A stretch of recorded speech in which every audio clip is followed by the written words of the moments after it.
At 2 a.m., the only light in my room was the blue glare of my laptop screen. The entire house was dead silent. Everyone was asleep. Outside my window, everything was pitch black. The kind of quiet where you can hear the house settling, the faint hum of the refrigerator from downstairs. In my hand, I was holding a small plastic tube, a DNA kit. 3 weeks ago, a friend had given it to me as a joke. We laughed. I tossed it into a junk drawer next to dead batteries, old keys, and takeout menus, and forgot about it. I had absolutely no idea that opening that drawer tonight would destroy the next 27 years of my life. For 27 full years, there was a truth buried underneath everything I knew. And that night, in just a matter of seconds, with a single click of a mouse, and it all came apart. The one thing no one in my family was ever supposed to say out loud. My name is Ryan. I grew up in a quiet suburb outside of Columbus, Ohio. You know the type: cookie-cutter houses, clean driveways, manicured lawns, and kids riding bikes until the streetlights came on. We lived in a 2-story house on Birchwood Lane. We had a basketball hoop in the driveway that leaned slightly to the left, because my older brother, Jake, backed into it with his truck during his freshman year of college, and nobody ever poured concrete to fix it.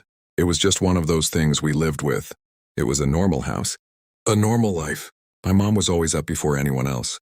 Every single morning, I'd come downstairs and find her standing at the kitchen window, staring out at the empty backyard while the coffee brewed.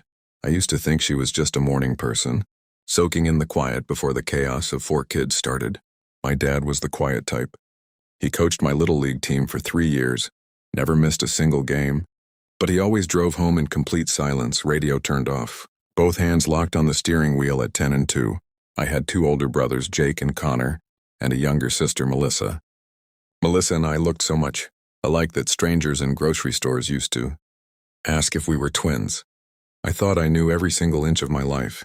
I thought our family dynamic was just normal suburban routine.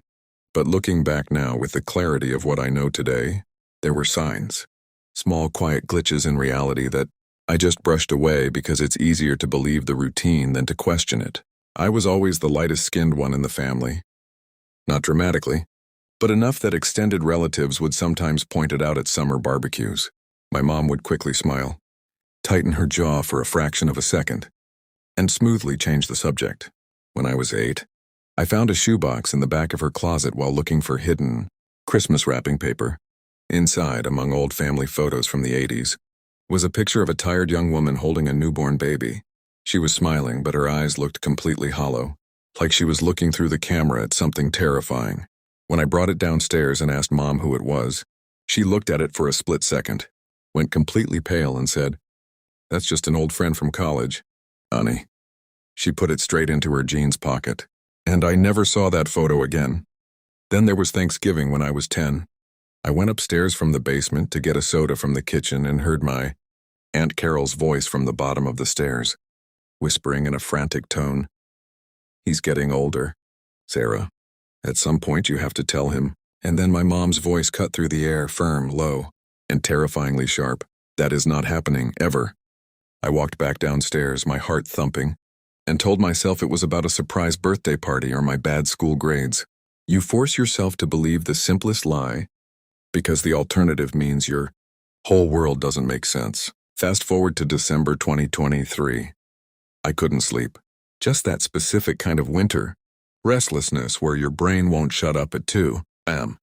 Looking for a pair of wired headphones in the junk drawer. My fingers hit the cardboard packaging of the forgotten DNA kit. I thought, why not? Something to pass the time before I crash. I took the cheek swab, filled out the online form, paid the processing fee, and hit submit. I went to bed thinking that in a month, I'd get a boring pie chart showing I was mostly Western European. We'd laugh about it, and that would be the end of the story. 3 weeks later, I was sitting at my office desk, eating a sandwich for lunch, when my phone buzzed on the desk. "Your DNA results are ready." I opened the link. I scrolled past the ethnicity breakdown, mostly Irish, British, and a small percentage of Scandinavian. Exactly what I expected. I was already opening my messages to text my friend who gave me the kit. But then I kept scrolling down to the DNA matches section. This is the part of the database that connects you with other users based on shared genetic material. Usually people find third or fourth cousins they've never heard of. But at the very top of my list highlighted was a woman's name, DNA shared 49%. Close family, parent or sibling. I stopped chewing. The noise of the busy office around me completely faded out. I just stared at the glowing text. My mom's name wasn't on the list. My dad's name wasn't there. Jake, Connor, Melissa, none of them were in the database. Just this one total stranger, Sandra Calloway. 49% match. In genetic science, 49% doesn't happen by accident. It's not a laboratory glitch, and they don't mix up samples like that. That specific percentage only means one of two things: a twin or a biological parent. I clicked her profile. Her age was listed as 49 years old. I was 27, a 22-year gap. She wasn't my sister. This woman was my mother. I didn't cry. I didn't scream. I just quietly closed my laptop, put my phone face down on the desk. Then she whispered, her voice barely audible over the hum of the refrigerator. How did you find out? No denial. No pretending to be confused, just how? I told her everything. The kit, the 49% match, the phone call with Sandra. She listened without a single interruption, her jaw locked tight. Her hands pressed completely flat on the table to keep them from shaking. When I finished, she looked me straight in the eyes. She didn't cry yet, and she didn't ask for my forgiveness. She just said, "Ryan, I lied to you every day because I loved you too much to lose you. I didn't know how to be anything else but your mother. If that makes me a criminal, then I'm a criminal. But if I had to go back to that kitchen 27 years ago, I would make the exact same choice." And then she finally broke down. We both did. My dad walked in from the garage a minute later, wiping grease off his hands with a rag. He took one look at us crying at the table and stopped dead in his tracks. He didn't ask what happened. He didn't make a defensive speech. He just walked over, pulled out the heavy wooden chair next to me, and sat down. He placed his massive, rough hand on my shoulder, squeezed it tightly, and said, "You're my son, Ryan. That's not changing. Not today, not ever." The aftermath of that day wasn't clean or beautiful. It didn't instantly heal our family. My brother Connor called me the next morning, sobbing into the phone, apologizing over and over again for keeping a secret that had eaten away at him since he was 12 years old. My oldest brother Jake, things are still heavy between us. He had known since he was 8.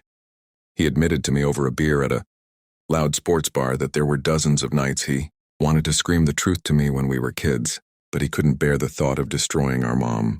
We are still a work in progress. We text now, we watch football, we order wings, and we try to navigate this new landscape. It's an almost normal life now. 4 months after that kitchen confrontation, I met Sandra in person at a quiet coffee shop 2 towns over. When I walked through the door, I saw her sitting by the window. She was staring down at a ceramic cup of coffee that had gone completely cold, holding it tightly with both hands like an anchor. We stood there for a long moment, just looking at each other, trying to trace our own features in a stranger's face. I realized for the first time that I have her exact nose, her posture. We talked for 2 hours about everything and nothing, and before we got up to leave, I looked at her and said the one phrase I had repeated in my head during the entire drive there. "You brought me into this world, Sandra." But she taught me how to live in it. Sandra covered her face with her hands and wept quietly. Driving home that evening, watching the sun set over the Ohio highway, I realized I'm never going to get a neat Hollywood ending where everyone hugs and the credits roll. My mom and I still have heavy conversations ahead of us. Sandra and I are still 2 strangers trying to build a bridge out of nothing.